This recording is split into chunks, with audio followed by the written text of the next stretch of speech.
Guys, ang saya-saya. Galing Pilipinas, mga beshi.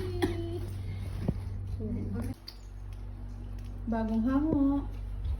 Mainit-init pa. Mainit-init pa. Siyang dagdala pala. Sama ko na rin siya. Para siyang Imagine mo. bida. So, ibig sabihin niya, balik mo ng dala. Ilang kilo lang yan. Ayan pa, daing galing kay Beshi Ambo.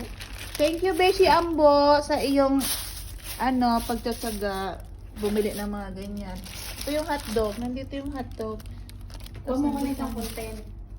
Ito pa guys, mga Beshi, meron pa tayong BioFit tea.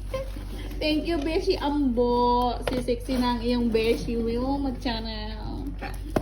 Ay, tsaka meron pa tayong dito. Sasaman daw to eh. Ano daw? Pinakurat. Pinakurat. Nilipat niya. Nilipat niya dito kasi baka Ayan. Galing mo. Pinarit ko ng papel. Thank Ayun na, you. yun si Beshi Ambo. Thank you, Beshi Ambo. Tay! Oh. Ito pa pala, ang binili ni Beshi Kayo Ambo. ba to? Libre! Yan pa. Oh, thank you naman. Libre Thank sa you, Beshi Watson. Ambo. Binadala. Pati libre, pinadala mo pa. Kaya tayo. Kung tuwa siya dun sa pinakurat. Meron pang pabango aficionado. Corn beef. Hindi na dala Thank ka you. over. Oh, pakain mo na kaya Beshi Doti. Na